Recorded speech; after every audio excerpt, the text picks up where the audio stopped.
Hey, all right, here we are. So, welcome to Team Double E podcast. I got my guest on today, Belladonna Riso from Utah, and all the way across the country. I'm over here in New Jersey, and she's over there in Utah. So, welcome, Belladonna. Hey, thanks so much for having me on, Ed. Hey, Appreciate it. And I'm digging that boat. I'm just saying. yeah, well, that's my latest backdrop. That's the Sunset Seeker, and more and more people know about it now. But it's our retirement home, right? Nicely done. Because Okay. it's I That's mean, cool. we can take it up and down the East Coast, Intracoastal Waterway.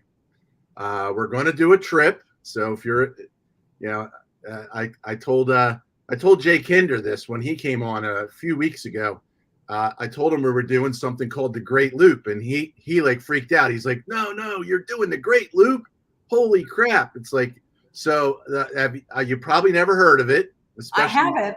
especially not on the East Coast, not being on the East Coast. So the Great Loop is a circumnavigation of the eastern seaboard. You go from I talked to you briefly before we got on. My boat's in the Chesapeake Bay in Maryland.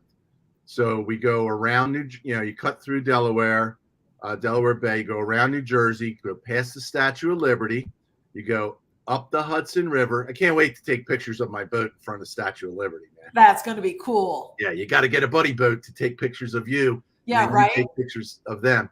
But then you go up the Hudson River. The shortest way I'm going to just explain is you take the Erie Canal, you go north through Canada, something called the Trent Severn Waterway, which looks incredible. And then you come out in Lake Michigan, you come down through Chicago, you get on I'm not sure which river's first. The Ohio River, no, the Illinois River, the Mississippi River, the Ohio River, the Tennessee River. It goes through. You come out the river system in Mobile Bay in Mobile, Alabama, and the Gulf of Mexico, right? Then you go around Florida, and then you come back up the East Coast. So we're going to take a whole year. So, dude, it takes a year to do that? Well, you can do it. It's funny because Jay said, "Well, that takes like 3 months, doesn't it?" And I'm like, "Well, we're taking a year. I think you can do it in 3 months, but you got to watch the weather." So what you do is you do the spring on the East Coast, summer in Canada, fall down the river system, and winter around Florida. Wow. So we're going to take a year, and because you could do it faster, but you got to travel every day to get to the next port. Well, we don't want to do that. We want to check out the towns and take it easy, like really enjoy. How freaking cool is that? I know. You can hear my California come out. I'm a Utah transplant, so dude. Yeah. At least you're a guy. I call women dude too. I'm sure. Yeah. So I know that's going to be it's going to be awesome. So that's not till May of 2024. That's when we're leaving. Okay. So that's in the meantime, we're building our groups at EXP, and Belladonna is on fire. So well, we're trying, baby. We're trying. Yep. So I know Belladonna from one of our masterminds that we're in together with our boy Nick Krem. Yeah. And so love Nick. So So now I'm got her on to find out a little bit more about her story. I don't know a whole lot about her story. So take it away, Bella. Tell me how you got into real estate and why you picked this crazy career. It's not very romantic. And so I had been with a health insurance company. It was actually Blue Cross Blue Shield of Utah for about 10 years or so. Never, ever thought I would leave. I was like a lifer with them. And I got laid off. They offered me a really crap position for a third of the money that I was making in-house, or I could take a severance package. And that severance package it was really tiny. After paying off a few bills, I had about 45 days worth of money to live on. And that was it. I had a house, I had 2 kids. My kids were in grade school. I had a car payment. Like my kids were fond of eating, like, every Yeah. day. And I really did not know what I was going to do. And I didn't see that layoff coming. And I thought I would retire with them. You know what I mean? So that was on a Friday. They laid me off on a Friday. And so I went to the liquor. I left. I went to the liquor store. I got a bottle of red wine. It was October. And I went home. I sat on my couch. I started a fire. I opened the wine, and I had a yellow legal pad and a bottle of wine.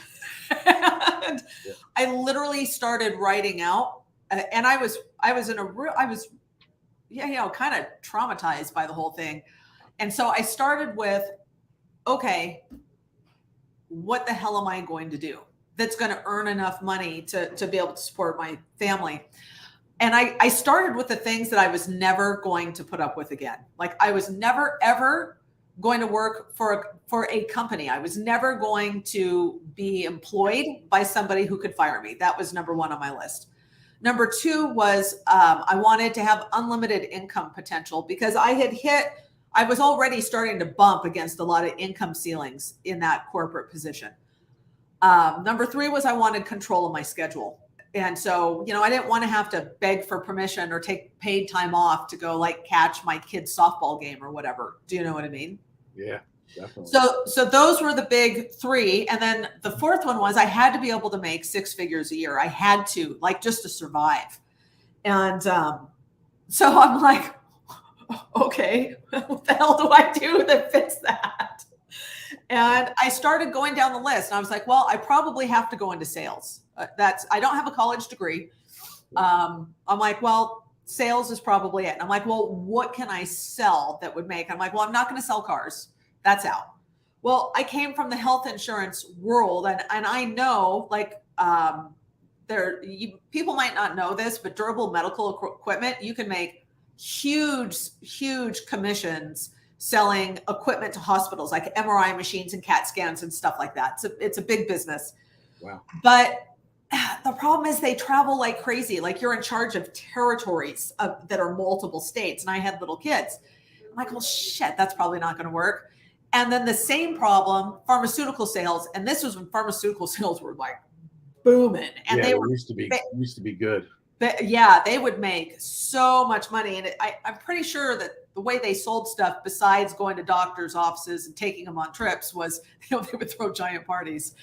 And that was kind of not my speed. And also they travel a lot because they also cover big territories. So I was like, well, that's out. Like, what can I sell that's a high enough commission that I could make a living? I'm like, we could sell airplanes. Yeah, right. Well, that's probably not going to work. Like, how many of those do you sell? And I literally am like, okay, and then I was like, wait a minute, houses.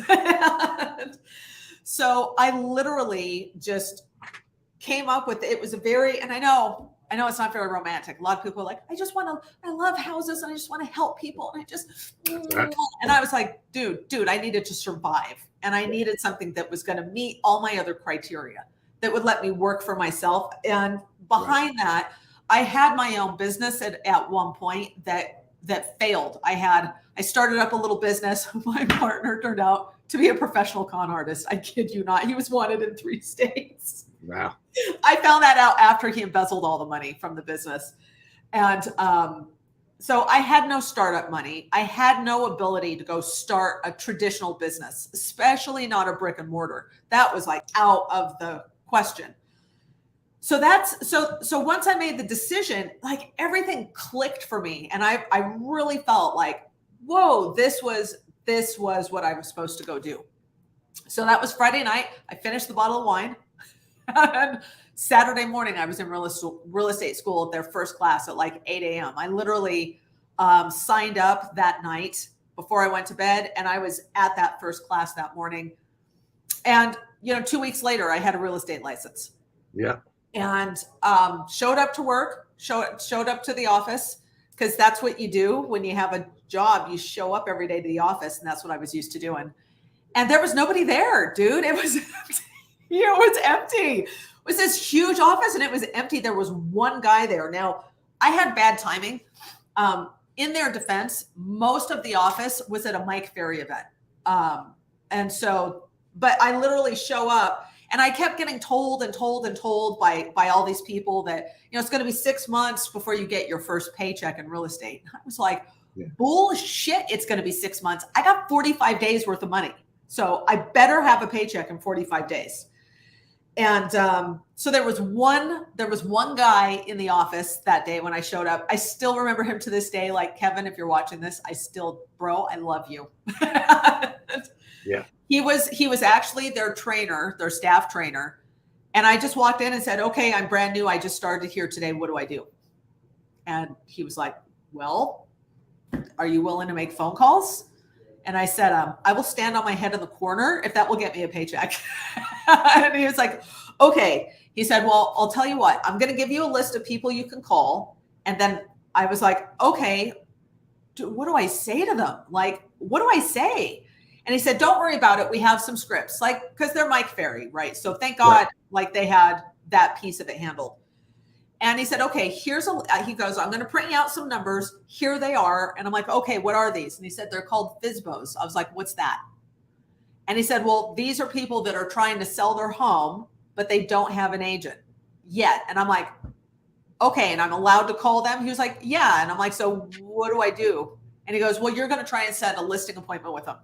I was like, okay, we'll figure that out once I set one, but I'm game. And I had done a lot of presentations in my job for Blue Cross. And so presentations, I was like, whatever, I can wing a presentation if I have to, right? So that's what I did. And then he had a script and he role played the script with me like 4 or 5 times. And then he just turned me loose. He was like, go around the corner. There's stand-up cubicles and phones. Knock yourself out. So all by myself for like, I don't know, maybe I probably called that first day in the office. I'm used to putting in an 8-hour day. So I pretty much got on the phone and called for probably 6 hours that first day when all was said and done. Oh my God, Ed, I was so scared. Yeah. What year was that? Like what? This was in 2005. Okay. 2005, the fall. And I will never forget, like, my hands were, because when you get scared and you get adrenaline and you get cortisol in it. And so I started to shake, and then my hands were, and then the shaking kind of just like moved its way up my body. And then like my voice sounded shaky and it got like all squeaky and high pitched. And like, when I get scared, my mouth dries out. My tongue was like, I am not exaggerating. My tongue was like stuck to the side of my cheek. I had to go get like a little cup of water and take sips just to like, it was so, and I had to ask myself, I'm like, what the hell am I so afraid of? But I was, Well, you didn't know what you were afraid of yet. Yeah. And so then I had my little script and I just called all these, and sweet dude, he gave me like a big ass stack of FSBOs. And, so I called all day long, and I made a complete and utter ass of myself on the phone, but I hadn't set an appointment after 6 hours. So I went home and I'm like, well, no appointment is not an option. No. So then I went home and I made my kids dinner, right? And got them set up upstairs. And then I went downstairs in my basement. And I jammed a desk in the corner of my basement, and I went down into the basement and I kept calling. So I called for like another 2 hours that night. I will never forget. It was like 7, because I remember, is it too late to call? It was like 7:58, and I set an appointment with a lady for the very next day. And then I went into the office and there was still nobody there. And this time there was no Kevin. And I'm like, what? I'm like, well, okay, so I'm going on a listing appointment. So I just like figured out the paperwork. Yeah, right. Went on that listing appointment the next day for that for sale by owner, and I listed that FSBO. You guys, for agents who are watching who think I'm going to wait till I know what I'm doing before I do it. No, screw that. You just go, right? I didn't have a listing presentation. I didn't even know what a listing presentation was supposed to look like. I'd never seen one before in my life. Okay. I took an old presentation I'd made from Blue Cross, opened it up. It was in PowerPoint. And it like, I don't know why, but each slide had a different animal. Like I had a lion, and one like had a zebra, and one. I just used that shit. Animals and all. I didn't even switch the pictures to houses. That's nuts. But did you get the listing? I got the listing. Well, there you go. And sold it. And, you know, when the market was really strong back then, you know, it sold in like, we were under contract in a couple, 3, 4, or 5 days. And I had my first check in real estate, I think at like my 40th day with a license. I got my first commission check. And it was a good check. It was like after splits and all that kind of stuff, it was about $5,000. But I'm like, did I seriously just make $5,000 off a couple of phone calls and going on one appointment? Like that wasn't that much, right, when I would consider how much I had to work to earn $5,000 at my old job. Right. And so and I'm going to back this up and say I had 0 SOI. I'm not from Utah. The only people I knew in Utah were my ex-husband's family, and they were out. That's what got me here in the first place.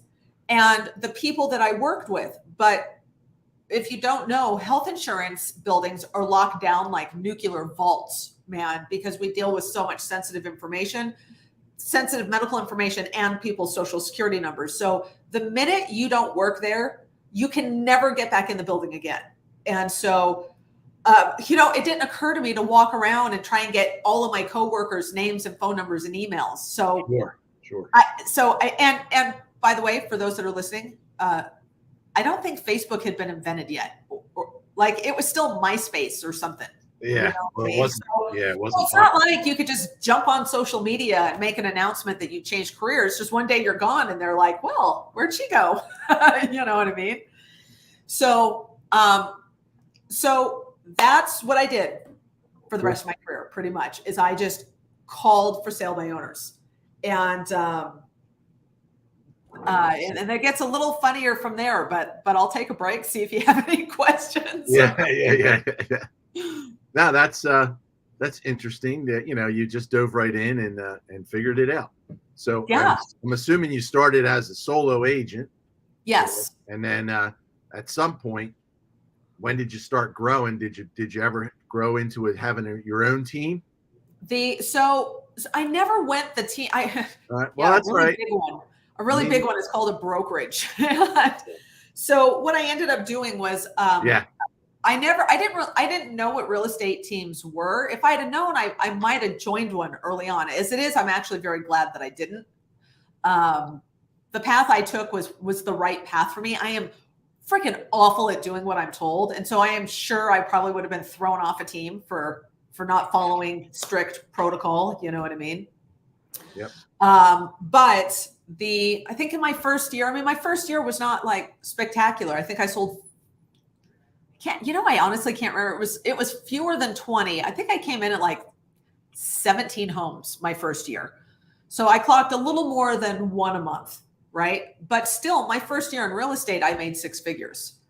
And so I had come close to doubling my income from the job I'd been laid off on. And I was freaking thrilled. So getting laid off was the best thing that ever happened to me in hindsight. Yep. So I was with one company my whole career. So the owner, I joined a little, it was a franchise. Realty Executives, nobody had heard of them. But the owner had been one of my instructors in real estate school. He actually yelled at me the first day in school. So it was like 8 o'clock in the morning, and I had stayed up quite late and drunk a bottle of wine. Right when he was walking by me, I yawned. I had like this venti coffee, which, hello, it's Utah. Like lots of people here don't drink coffee. It's kind of naughty, right? And he's a big dude. He was walking right by me, and he's really very charismatic and very loud. And I can remember he just turned around and he was like, "Are you yawning in my class?"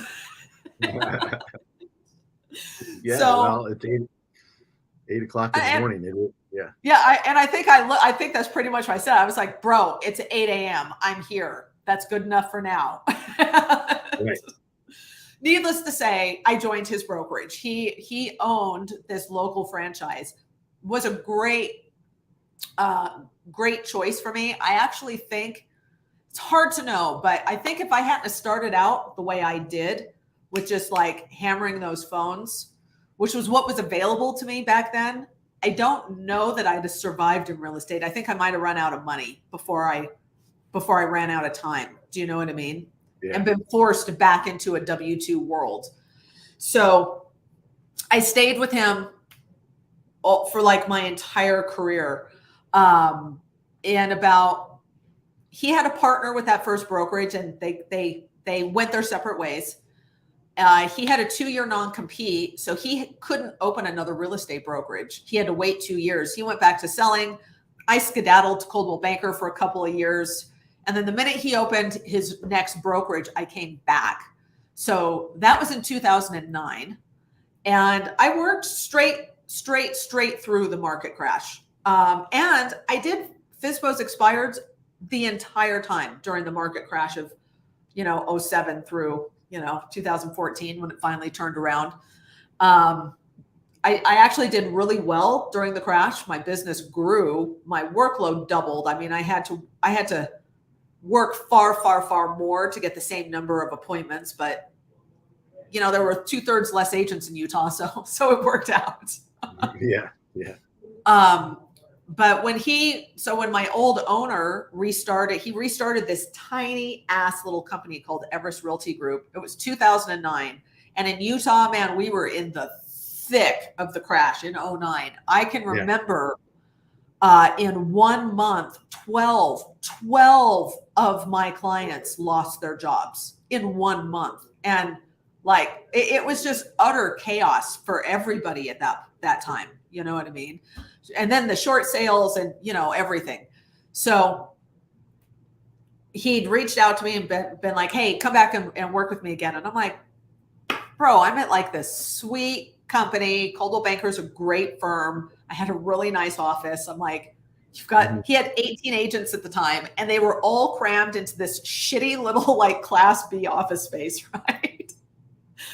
And he was like, no, seriously, you belong back here. You'll do better selling with me. And I was like, well, you're probably right. So I went back. And within 6 months of going back, I actually started working with him to help him grow his brokerage. So while everybody else is getting out of the business, we're like a pack of lunatics. We decided to start a real estate company. Now, here's what's really interesting. EXP started the same year, 2009. So this is a really interesting parallel for me, right? Okay. So Everest Realty Group started in 2009. EXP started in 2009. Is Everest? How did you join EXP? Yeah, well, because nobody introduced you to it, right? Yeah, and I never heard of it. Utah back then. I never heard of it until 2019. Somebody introduced it to me. I'm like, who the hell is that? I never heard of it. Yeah, me too. And so this is a really interesting parallel. So in 2009, I partner with him. Not partner. I had no ownership. I had no nothing, but I did get a salary, right? And by this time, I am about because I'm close now to 5 years in the business, and I had been working my ass off. Like I don't even have words for the hours I was putting down. I mean, I don't think I ever worked less than 70 hours a week. And because you had a family, you had to make it happen. Yeah. And I had to go, and I did not specialize in short sales. I would do short sales, but I wouldn't go looking for them, And so to the number of deals and appointments I'd have to churn through to get to the people who had the ability to sell, right, was a lot. So I went on a freaking lot of appointments to still keep my listing inventory where I wanted it. You know what I mean? So, and I was burned freaking out. And so I was like, well, maybe it would be kind of cool to have a salary and so I became his managing broker, and I actually started as his director of recruiting, bringing agents into the company. And then I became his managing broker, and then I became his chief operations officer. And during that time, from 2009 till about 2014-ish, right around there, start losing track of years. We grew from that tiny little independent with 18 agents to the largest independent in the state of Utah. And then the largest office in the state of Utah of any brand, right? In volume and units sold, right? We just became this really powerful brokerage because they really did believe in training their agents. They were very sincere about that, right? Which we didn't see a lot of other brokerages doing that in our marketplace. KW, but did, but I don't think, I was never with them, so I can't speak to how their training lined up. All I know is we trained our asses off every single morning at 7:30 in the morning. I ran that morning meeting, and then we train again at 11:30 in the afternoon. We did that like 5 days a week, right? So we're like now, like nose to the grindstone, just everybody is all in, killing themselves trying to build this brokerage. The owner had a great partner. George Morris was the owner of the guy that I kind of mentored with and kind of brought me up in real estate. And I mean, in his defense, the guy almost died like 3 times building this company. It was stressful. And I'm not joking, like 2 heart attacks, and he's a young dude, right? He wasn't even 40 yet. And so it was hard on all of us building a brokerage during this time. And then we got so large, we were drawing attention, franchises came knocking, and we ended up taking on the Century 21 franchise. And then we went back to being a tiny fish in a big ocean. In the C21 world, our office did well, but there were gigantic offices in Southern Cal and up in Canada. They had been like number 1 and number 2 for like 10, 15 years. And of course, we're total psychos. And we're like, no, we want to be number 1. And so we just kept growing, kept pushing. And long story short, I managed them. And by then I was the managing broker, chief operations officer, and still training and doing deals. And I was working now as much as I'd ever worked as an agent. I don't think I ever worked less than 60 hours a week, not ever. I was working like on Thanksgiving morning. It just never stops. And this realization dawned on me that it was never going to stop. Never, right? Because I didn't foot the bill for the startup cost of that company. I wasn't on the line for the 6-figure lease, 6 figures a month for the building we were in once we'd gotten big, right? Right. So consequently, I wasn't getting any of that revenue share. And of the hundreds of agents that I brought to that company, I wasn't getting a penny of their commissions. That wasn't part of the deal. I was getting salary. Right. And because that was the way it's done. And it's not really like I expected anything any different, because I didn't, in all honesty. But there was a promise. There was kind of an implied thing of, you just stick it out with us and we will make you so rich. You just stick it out and we'll make you so rich. Stick it out, stick it out, stick it out. And then, the owners now are doing well, and they'd worked their tails off and put everything on the line to do so. But it doesn't change the fact that the owners would be like in Italy for Thanksgiving, and Thanksgiving morning, I'm in the office working my ass off. Yeah. Do you know what I mean? And that's probably never going to change at that point. And then, lo and behold, Murphy's Law had some stuff waiting for me, and like all holy hell just blew up in my private life. I had 2 of my kids in the hospital at the same time. My daughter almost died twice. I got divorced. I had my daughter had to go into a hospital out of state because she was a minor, and it was the only inpatient hospital that took our insurance that could care for her specific stuff that she was dealing with. It got bad fast. And it got to where I couldn't do it. I couldn't, because by then our office was the largest Century 21 in North America. And we had stolen that number 1 office away from the giants in Southern Cal, the giants up in Toronto. But now I'm managing 3 offices. I'm the principal broker of one of the offices, the COO for all of them, managing the agents, training. I got all this stuff going on.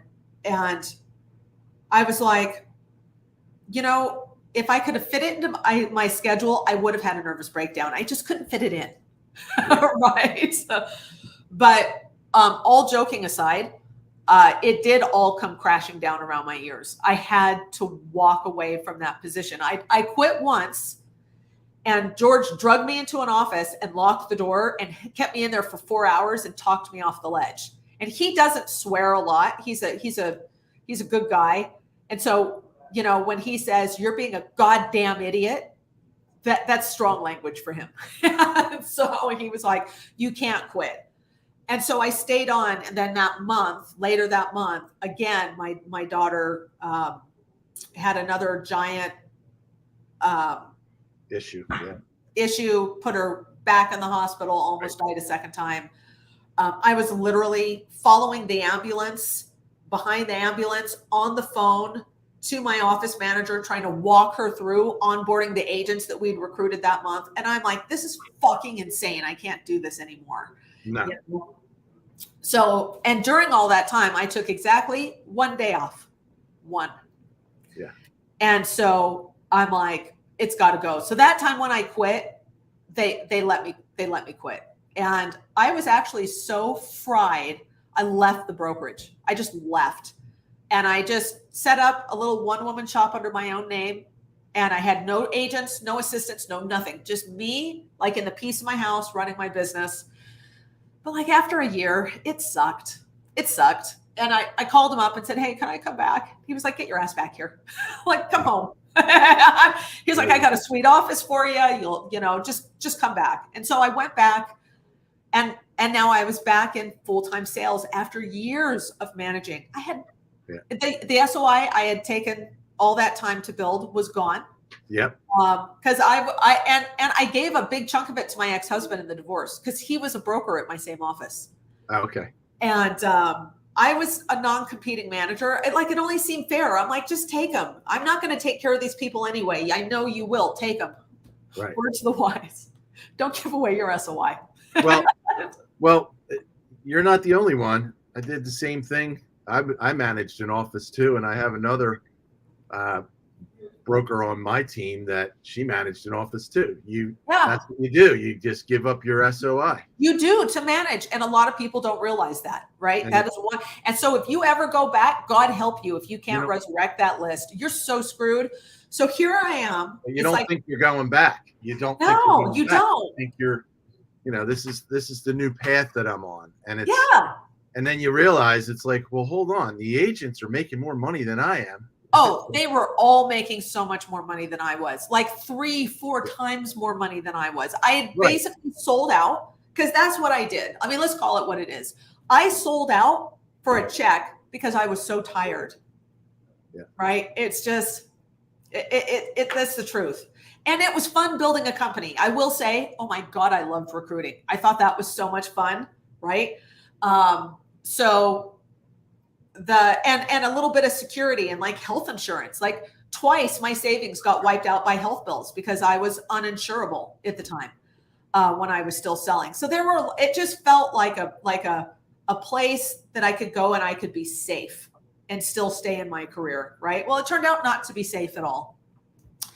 And so now fast forward, I've been in the business now almost 13, 14 years. And where am I? Back to pounding the phones, back to calling FSBOs, back. And I'm like, you've got to be shitting me. I'm like, so that's what I did. And then once again, that same roller coaster cycle, working all the time, always on. And then but the difference is when I would slow down, because I would literally, I'm not kidding. I'd have a quarter where I'd, sell. And my production was never gigantic. I mean, for me, 36 deals a year was a very happy year. It was plenty of money, right?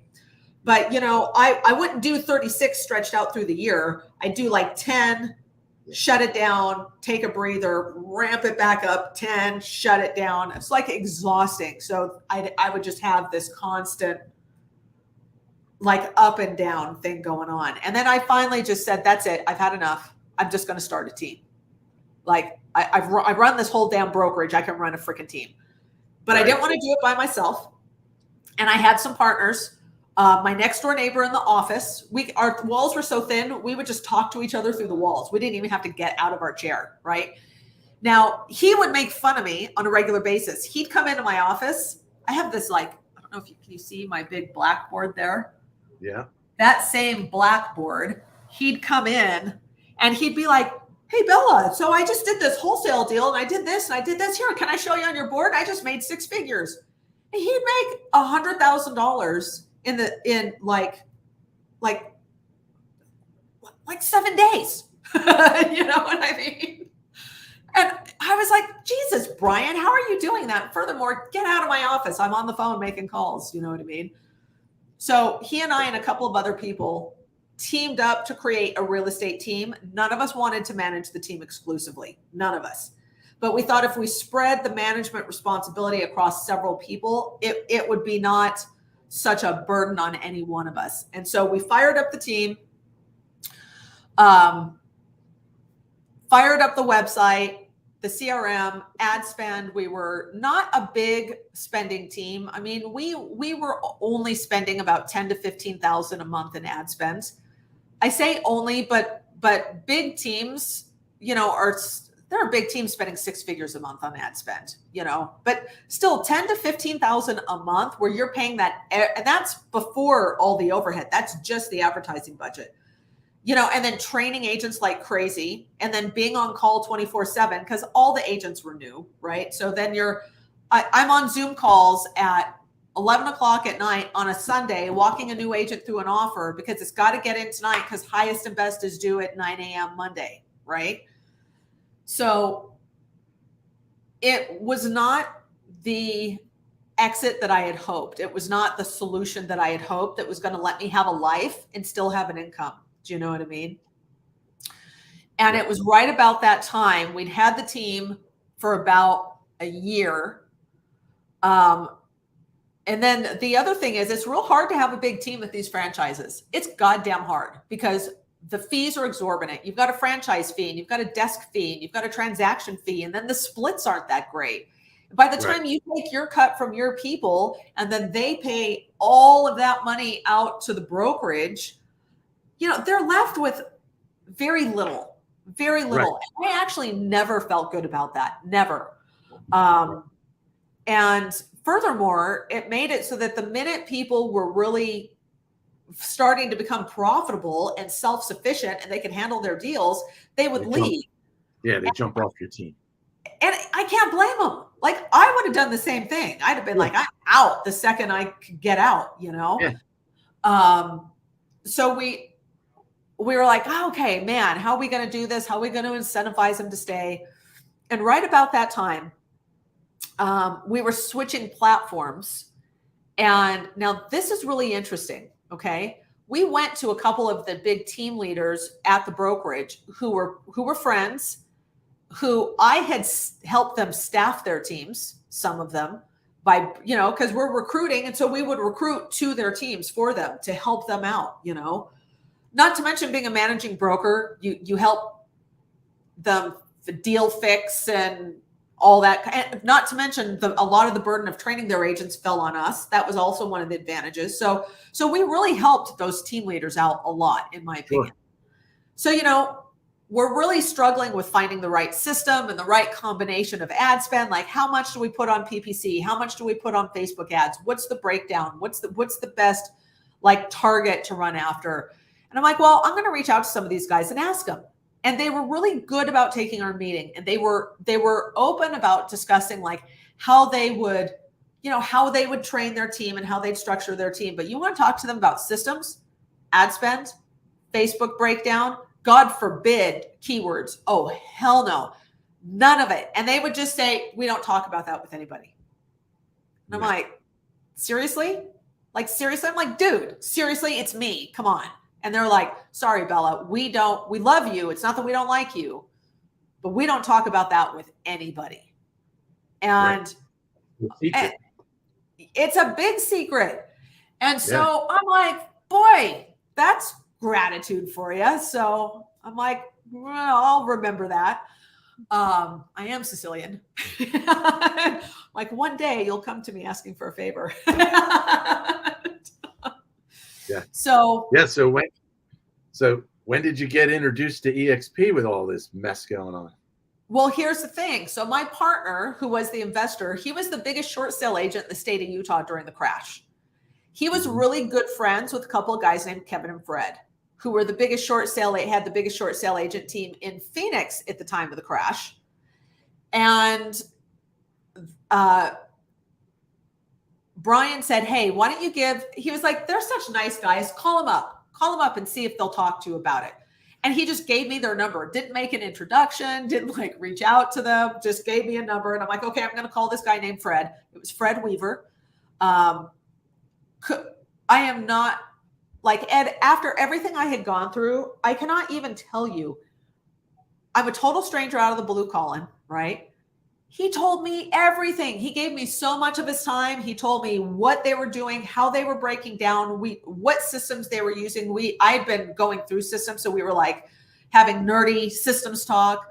We were talking about ad spend, strategy, what to use, keywords, the breakdown of percentages, like how much on PPC, how much on Facebook. He was the most helpful person I've ever talked to in my entire career. And it was during the course of talking to him that I just noticed, because he was in his system showing me, and I could see that he was EXP. Now, at that point, EXP had been recruiting me hard for 18 months, hard. And I just shut them down cold. I was like, seriously, put me on your do not call list. Do not call me again. I'm a lifer. I'm the former broker here. I ain't leaving. Okay. Right. And so, he'd helped me so much. I was kind of like, so EXP, huh, dude? And I thought I knew what the company was. I thought it was just a Keller knockoff. And I had recruited against Keller Williams for many, many years. And I'm like, you know what? I don't want to hear that bullshit about passive income. It's not shit. Okay. I know how much those Keller agents were making because I recruited them all, a bunch of them. And so like, I don't want to hear it. It's because I thought I knew it and I didn't. So I'm talking to Fred and I was like, EXP, huh? And I said, well, you've been so helpful. If you just want, like, seriously, I owe you. If you want to like tell me a little bit about it, I'd be happy to listen. Because I felt like I seriously had to do that or send him a gift card for Outback Steakhouse or something, you know? And so we talked and he actually explained it to me how it really works. The stock, the systems. I was spending so much money on systems that we would have gotten for free, right?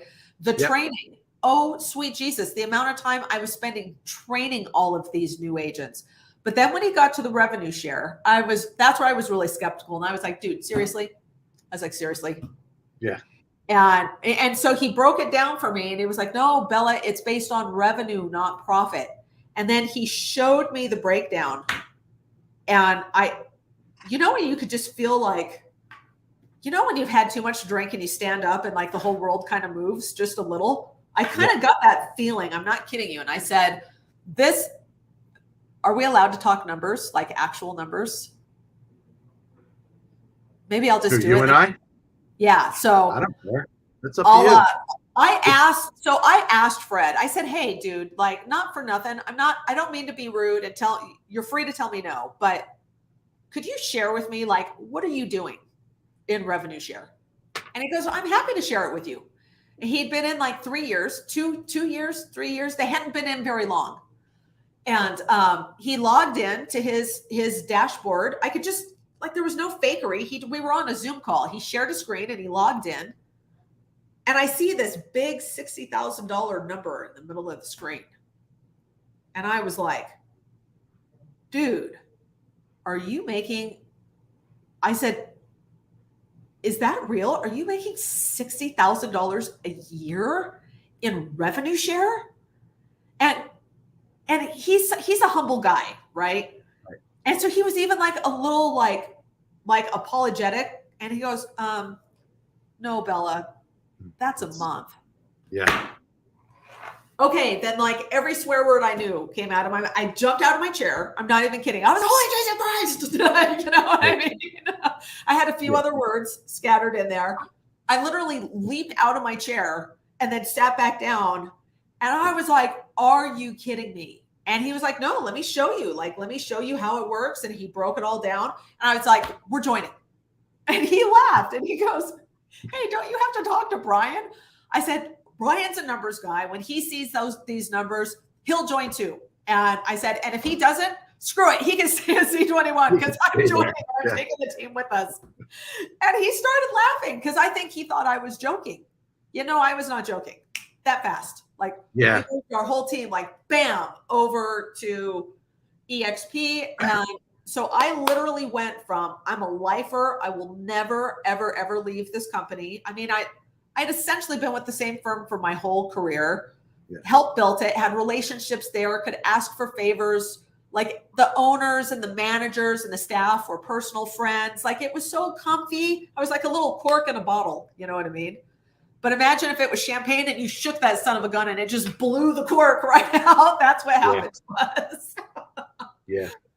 And interesting. So that's how we ended up where we're at. Yes. How long ago was that when you joined EXP? That was October again. That seems to be the month for me. October 2020 was when we made that jump. Cool. And it was, here's the one thing.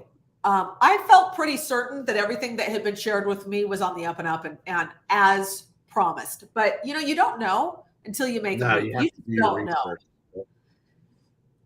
I will say this, dudes who are sponsors, you guys need to explain more to your people, right? Because when we came over, what happened was it was so much better than they had told us. There was so much more available that we didn't need. Like we were here a couple of months, just kind of we're like, oh, you got that too? Like, that's cool.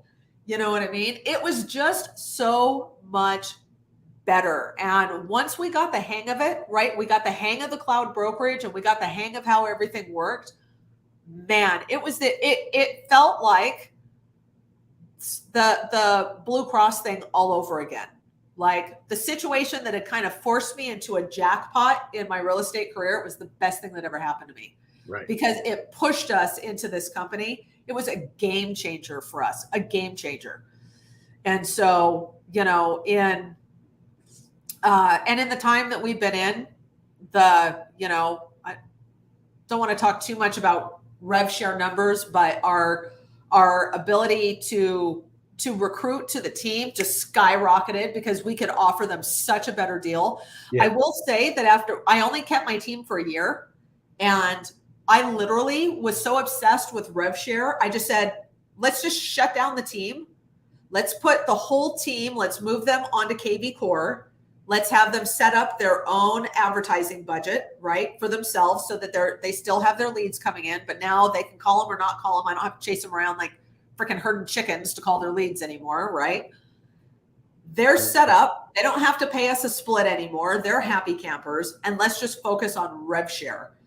Because I know other team leaders, I know a ton of them. God bless them. I don't know how they do it. I don't know how they run a team and grow their rev share to such big sizes. I think they're better multitaskers than I am.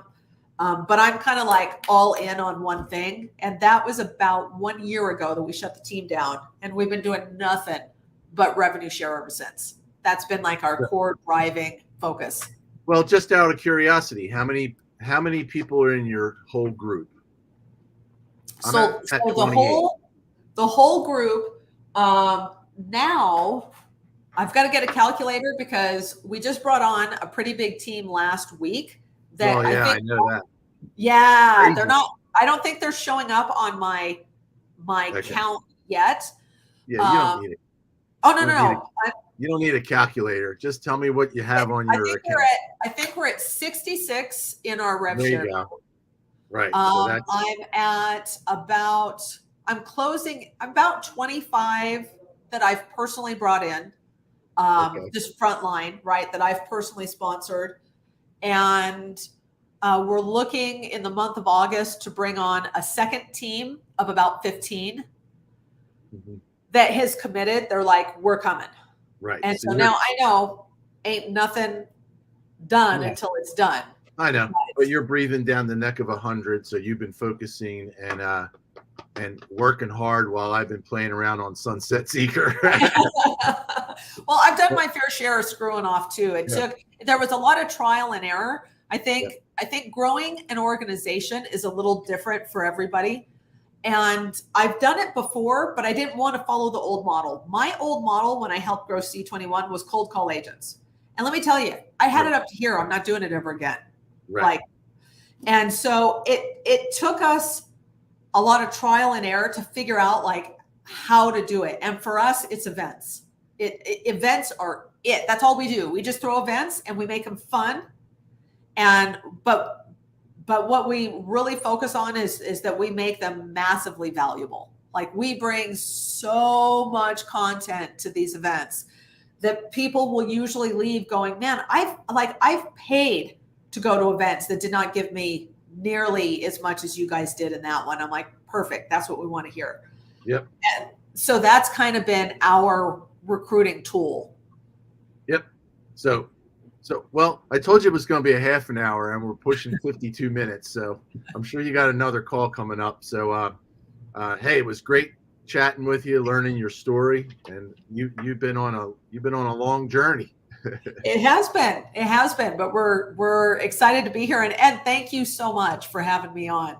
Hey, anytime. So how does that, so I got two things. Number one, I got more than two things, I guess. Number one, how's Tamara Simons connected with you? Is she in your group? I sponsored Tamara. Okay, she's awesome. I have her on. Tamara is awesome. I freaking love her. Yep. What book are you reading right now? Or do you recommend one that was your favorite book? Okay, so book that every agent needs to read, hands down, is Never Split the Difference by Chris Voss, which is a book on negotiating. You'll use it every day of your life. And you can't read it once. I've listened to the audiobook dozens and dozens of times, plus read the book. Okay. So that's a must read. And what I'm reading right now is I am binging on Dan Kennedy, the marketing guy. So the No BS sales letter. That's the one. Oh my gosh. Yay. That's the one I just started. Yeah. So this morning, while I hang upside down and dry my hair, I was reading upside down the Dan Kennedy No BS sales presentation. Oh, okay. So this is No BS time management. Okay. Yeah. And then the No BS sales, sales letter. Oh my God. That thing is worth its weight in gold. Like everybody needs to read everything with the name Dan Kennedy should be in your library and you should read it. Yeah. So I was going to get into all this collaboration and all this stuff, but we'll have to get into that another time. Because I got this one from Michael Reese, and it's just amazing the collaboration all around the country, all around the world, whatever, within EXP. But that's another story. So just one more question. Sekou said I'm supposed to ask, how'd you get the hole in your living room wall? Oh my God. Okay. I love Sekou. So my husband is a martial arts. He's a world famous martial arts instructor. He teaches jujitsu, but lots of other stuff as well. And he no longer teaches the public. He's done teaching the public, but he still has a handful of private students that have been with him for many, many years. And he teaches out of our home. So the head of SWAT threw a plainclothes detective through my living room wall. Uh-oh. Well, that's the end of that story. Yep. So, Sekou's awesome. All these people, Nick Krem. I mean, these guys are phenomenal. So it was great chatting with you. I'm going to wrap it out of here so we can so we can get on with our days. But thanks for coming on. I really appreciate it. Maybe we'll chat again sometime. Like you said, I'll jump on your podcast. Absolutely. But appreciate your time because I know you're wicked busy. So thanks for coming on. Yeah, thank you. All right. Thanks a ton. Take Have care. a good one. You too.